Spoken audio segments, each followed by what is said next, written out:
Isometric projection. इस video में हम सीखेंगे कि किसी वस्तु के ऑर्थोग्राफिक प्रोजेक्शंस का उपयोग करके उसका एक आइसोमेट्रिक व्यू कैसे बनाया जाता है। निर्देश निम्नानुसार दिया जाएगा। Construct N isometric view from the given orthographic projections. हमें इन फिगर्स को देखकर एक आइसोमेट्रिक व्यू बनाने की आवश्यकता है। हम इस प्रॉब्लम को फर्स्ट एंगल मेथड का उपयोग करके ड्रॉ करेंगे। फर्स्ट एंगल मेथड के अनुसार ये टॉप फिगर ऑब्जेक्ट का फ्रंट व्यू होगा और बॉटम फिगर ऑब्जेक्ट का टॉप व्यू होगा। ड्राइंग शुरू करने से पहले हमें आइसोमेट्रिक एक्सिस बनाना होगा। आइसोमेट्रिक एक्सिस में एक्स एक्सिस, वाई एक्सिस और जेड एक्सिस होते हैं। एक्स और जेड एक्सिस हॉरिजॉन्टल से 30 डिग्री पर इंक्लाइंड होंगे और वाई एक्सिस हॉरिजॉन्टल से परपेंडिकुलर होगा। चलिए ड्राइंग शुरू करते हैं। हॉरिजॉन्टल लाइन खींचें। इस हॉरिजॉन्टल लाइन पर एक सेंटर पॉइंट मार्क करें और इसे O के रूप में लेबल करें। इसके बाद प्रोट्रैक्टर की सहायता से आइसोमेट्रिक एक्सिस को कंस्ट्रक्ट कीजिए। दोनों तरफ से 30 डिग्री पर पॉइंट्स मार्क करें और एक पॉइंट 90 डिग्री पर मार्क करें। इसके बाद इन पॉइंट्स को रेफरेंस मानकर सेंटर पॉइंट O से लाइंस खींच लें। ये लाइन एक्स एक्सिस होगी, यह वाई एक्सिस होगी और यह जेड एक्सिस होगी। हम देख सकते हैं कि एक्स और जेड एक्सिस 30 डिग्रीज पर झुके हुए हैं और वाई एक्सिस 90 डिग्री पर है। इन एक्सिस को आइसोमेट्रिक एक्सिस कहा जाता है। अब हम इस एक्सिस पर आइसोमेट्रिक व्यू बना सकते हैं। फिगर बनाने से पहले एक इंपॉर्टेंट बात जो हमें याद रखनी है वो ये है कि जब हम ऑब्जेक्ट का 3 डायमेंशनल व्यू बनाते हैं तो वस्तु के अधिकतम किनारे दिखाई देने चाहिए। उदाहरण के लिए इस ऑब्जेक्ट को ले, यदि हम इस ऑब्जेक्ट को इस एंगल से देखते हैं तो हम केवल कुछ ही किनारों को देख सकते हैं। यदि हम इस ऑब्जेक्ट को घुमाते हैं और इसे इस एंगल से देखते हैं तो हम और अधिक डिटेल्स देख सकते हैं। इसलिए हमें सावधानी से यह तय करने की आवश्यकता है कि ऑब्जेक्ट के फ्रंट व्यू को एक्स वाई प्लेन या वाई जेड प्लेन पर ड्रॉ करना है। इस दिए गए फिगर्स को कंसिडर करें। इन दो व्यूज को देखकर आपको ऑब्जेक्ट की कल्पना करने की आवश्यकता है। जब आप इस ऑब्जेक्ट को सामने से देखते हैं तो यह ऐसा दिखता है और जब आप इसे ऊपर से देखते हैं तो यह ऐसा दिखता है। हम देख सकते हैं कि यह ऑब्जेक्ट सिमेट्रिक है। ऑब्जेक्ट का बायां भाग दाईं ओर की मिरर इमेज है। इस मामले में आप किसी भी प्लेन पर सामने का व्यू बना सकते हैं।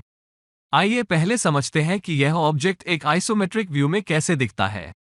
जब हम इस फ्रंट व्यू को एक्स वाई प्लेन पर बनाते हैं, टॉप व्यू को देखकर हम देख सकते हैं कि फ्रंट व्यू केवल 30 मिलीमीटर से बाहर निकाला गया है। आइसोमेट्रिक व्यू में यह ऑब्जेक्ट इस तरह दिखेगा। ये फ्रंट व्यू है और ये है टॉप व्यू जो नीचे दिया गया है। चलिए ड्राइंग शुरू करते हैं। हम अपनी सुविधा के लिए इस फ्रंट व्यू के किनारों को नाम देंगे P, Q, R and S। हम XY प्लेन पर स्थित ऑब्जेक्ट का फ्रंट व्यू खींचेंगे। इसलिए ड्रॉ करते समय हम विचार करेंगे कि फ्रंट व्यू का ये बाईं तरफ का पॉइंट इस इंटरसेक्शन पॉइंट पर है। इसलिए इस इंटरसेक्शन पॉइंट को P के रूप में लेबल करें। इस XY प्लेन को कंसिडर करें। इस प्लेन पर हम इस ऑब्जेक्ट का फ्रंट व्यू ड्रॉ करेंगे। इनिशियली हम इस प्लेन पर इस फ्रंट व्यू की एक रफ आउटलाइन तैयार करेंगे। हम इस ऑब्जेक्ट की ऊंचाई को फ्रंट व्यू में 40 मिलीमीटर देख सकते हैं। रोलर स्केल लें और वाई एक्सिस पर नीचे से 40 मिलीमीटर पर एक पॉइंट मार्क करें। हम देख सकते हैं कि इस वस्तु की कुल चौड़ाई 60 मिलीमीटर है। इस एक्स एक्सिस पर पॉइंट P से 60 मिलीमीटर पर एक पॉइंट अंकित करें। इस पॉइंट को Q के रूप में लेबल करें। हम देख सकते हैं कि यह आकृति एक रेक्टेंगल है। इसलिए रोलर स्केल का उपयोग करके और इस वर्टिकल लाइन को रेफरेंस के रूप में लेते हुए इस पॉइंट Q से 40 मिलीमीटर वर्टिकल लाइन खींचें। इसके बाद एक्स एक्सिस को रेफरेंस के रूप में प्रयोग करते हुए इन पॉइंट्स को मिलाएं।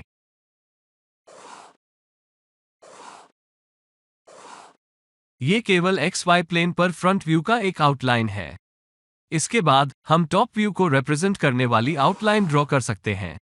यदि हम ऑब्जेक्ट को ऊपर से देखेंगे तो ये S और R पॉइंट्स यहां होंगे।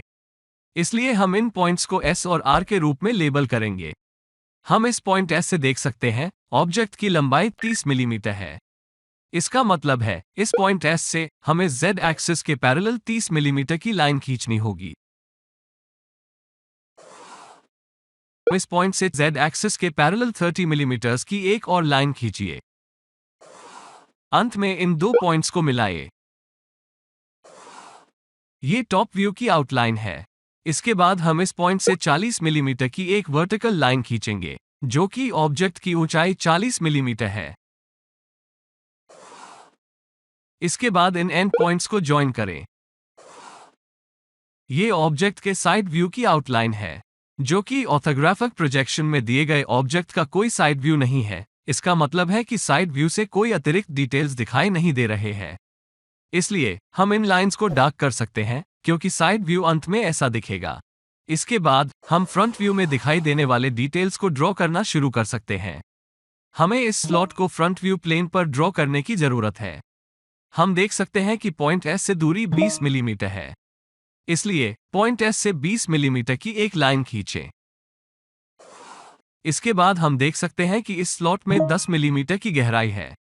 इसलिए इस पॉइंट से 10 मिलीमीटर वर्टिकल लाइन खींचें।